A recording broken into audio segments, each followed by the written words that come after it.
ताली थोड़ी धीरेबाजी है रे भाइयों। भारत माता की, दोनों मुट्ठी बीच करके, हाथ खड़े करके, भारत माता की। अरे दोनों मुट्ठी बीचो, मोदी जी तक संदेश जाना चाहिए, भारत माता की। भारतीय जनता पार्टी चूरू लोकसभा क्षेत्र से भारतीय जनता पार्टी के यशस्वी नेता और भारतीय जनता पार्टी के चूरू से प्रत्याशी भाई देवेंद्र झाझड़िया जी के नामांकन सभा में मंचासीन अंबेडकर साहब के बाद में कोई दलित नेता ने इस देश की कानून मंत्रालय को संभालने का काम किया है। हमारे अजीज चूरू के पूर्व जिला कलेक्टर, भारत सरकार के मंत्री आदरणीय अर्जुन राम जी मेघवाल साहब, तालियों की गड़गड़ाहट के साथ में स्वागत करो। अर्जुन राम जी मेघवाल को चूरू की पुरानी याद दिला दो, जोरदार तालियों के साथ में।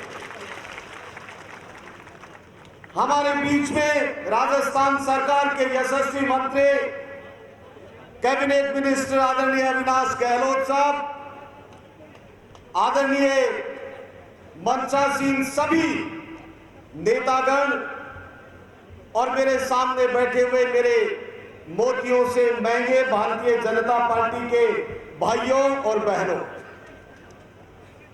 सबसे पहले मैं आप लोगों से 2-3 बातें पूछना चाहूंगा। भाइयों, पिछले दिनों एक व्यक्ति जो हमारा साथी था, वो व्यक्ति लगातार एक तरह की बात करता जा रहा है। वो ये नहीं बता रहा है कि मैंने भारतीय जनता पार्टी छोड़ करके कांग्रेस क्यों ज्वाइन करी। पत्रकार लोग पूछते हैं कि तुम राहुल गांधी से प्रभावित होकर के कांग्रेस पार्टी को ज्वाइन किया है क्या? तब वो कहता है कि मैं सामंतवाद से त्रस्त होकर के मैंने भारतीय जनता पार्टी छोड़ी है। मित्रों, याद दिलाना चाहता हूं मेरे भाई को, भैरव सिंह जी शेखावत ने किसानों के मुद्दे के ऊपर सन 54 के अंदर यदि किसानों की रक्षा करने का काम किया, किसानों को हक दिलाने का काम किया, तो राजस्थान के यशस्वी मुख्यमंत्री रहे भैरव सिंह जी शेखावत ने दिलाया था। उस वक्त उस भाई को सामंतवाद याद नहीं आया था। उसके बाद में स्वयं अपने मुंह से कहता है कि मेरे पिताजी को सरपंच से उठा करके लोकसभा का टिकट देने का काम भैरव सिंह जी ने किया। उस वक्त भी भैरव सिंह जी के रूप में वो बाबू साहब उनको याद नहीं आए। और उसके बाद में राजेंद्र राठौड़ जी ने लगातार मेहनत करके 168 वोटों से जिताने का काम किया, तब भी याद नहीं आया। लगातार 2 बार उनके पिताजी हार गए, लेकिन भारतीय जनता पार्टी ने कार्यकर्ता का ध्यान रख करके फिर दोबारा टिकट दी और उसके बाद में 4 बार लगातार टिकट देने का काम किया। मित्रों, किसान भाई बैठे हैं, मैं पूछना चाहता हूं आप लोगों से, उसके बाद 10 साल तक भाई राहुल कसवा सांसद रहे, भारतीय जनता पार्टी के रहे, और देश के यशस्वी प्रधानमंत्री नरेंद्र मोदी जी ने जो ऐतिहासिक काम किए, उन ऐतिहासिक कामों की फहरिस्त लंबी, वो फहरिस्त गिनाने का काम करता है। इस मंच के माध्यम से मैं पूछना चाहता हूं कांग्रेस के कैंडिडेट से कि वो 10 साल के काम, मोदी जी के काम गिनाता है। वो 4 बार लगातार उनके पिताजी बने, वो एक काम गिना करके बता दे। 10 साल मनमोहन सिंह की सरकार थी, वो बता दे कि उनके पिताजी ने चूरू लोकसभा के लिए एक काम भी किसान के लिए किया, तो ये काम क्या गिनाता है? ये काम तो किसान के लिए काम करने वाला देश का यशस्वी प्रधानमंत्री है, उसने काम किए। मित्रों, उसके बाद में आज सामंतवाद की बात करता है। अरे एक परिवार को पिछले 40 वर्षों से भारतीय जनता पार्टी ने लगातार मौका देकर के आपके परिवार को सामंतवाद का एक चेहरा, मुखौटा बन गया। और आज लगातार भारतीय जनता पार्टी ने क्या नहीं दिया। सरपंच से पिताजी को लोकसभा सांसद बना दिया।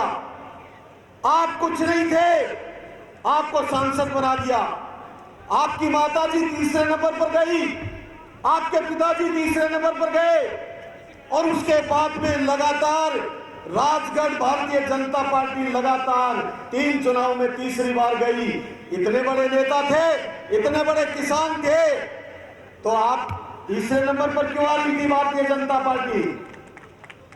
मित्रों, ताली बजानी पड़ेगी आपको इस बात के ऊपर कि देवेंद्र झाझड़िया को मैंने देखा है, आपने भी वीडियोज में देखा होगा, एक हाथ का किसान का बेटा खेत के अंदर लगातार गेहूं मूंग उपाड़ रहा है, मोट उपाड़ रहा है।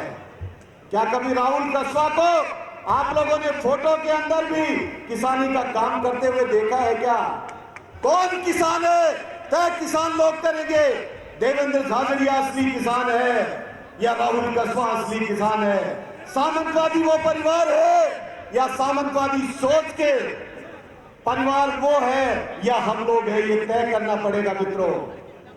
आज एक गरीब किसान के झोपड़ी में पैदा होने वाला देवेंद्र झाझड़िया लगातार अपनी मेहनत के साथ में, मेहनत के बलबूते के ऊपर वो इस देश के तिरंगे झंडे को एक बार नहीं 3 बार विश्व के अंदर फहराने का काम करता है। इस बात के ऊपर आपकी ताली बजनी चाहिए।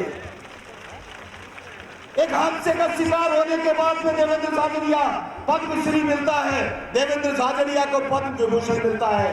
देवेंद्र झाझड़िया वो किसान का गरीब बेटा, एक गरीब के किसान के बेटे को भारतीय जनता पार्टी टिकट दे देती है। ये उस सामंती परिवार को, मैं फिर कहता हूं, ये उस सामंती कस्बा परिवार को रास नहीं आता है। किसान भाइयों सोचो, निर्णय आप लोगों को करना है। सोने की चम्मच लेकर के पैदा होने वाले एक तथाकथित किसान को आशीर्वाद देगी जनता, या एक गरीब की झोपड़ी के अंदर पैदा होने वाले देवेंद्र झाझड़िया को देगी? यह आप लोगों को तय करना है मित्रों। एक राजा की तरह से जीवन जीने वाले व्यक्ति को कांग्रेस से लपट करके ले लिया, और एक गरीब के किसान के घर के अंदर अरे क्या हो गया, मेडल लेने पर कुछ इनाम मिल गया, उस इनाम के सहारे अपने परिवार का पेट पालने वाला देवेंद्र झाझड़िया। आज देवेंद्र झाझड़िया के पास में कोई पैसा नहीं है। यदि उसके पास में कोई दौलत है तो ये मोदियों से मोती, महंगे मोती बैठे हैं। आप लोग उसकी संपदा हो, आप लोग उसका जो भी उसके परिश्रम बलिदान की जो कहानी है, ये सामने बैठी हुई है मित्रों। मैं आप सब लोगों से कहना चाहता हूं, भारतीय जनता पार्टी ने जाति धर्म और संप्रदाय की राजनीति नहीं करी है। आज आप कहिए ने, आप एक बार भी एक शब्द भी मोदी जी के खिलाफ नहीं बोल सकते, क्योंकि आपके पास में बोलने के लिए नहीं है। आप एक शब्द भी धारा 370 को हटाने वाले अमित शाह जी के खिलाफ नहीं बोल सकते, क्योंकि आपके पास में बोलने के लिए नहीं है।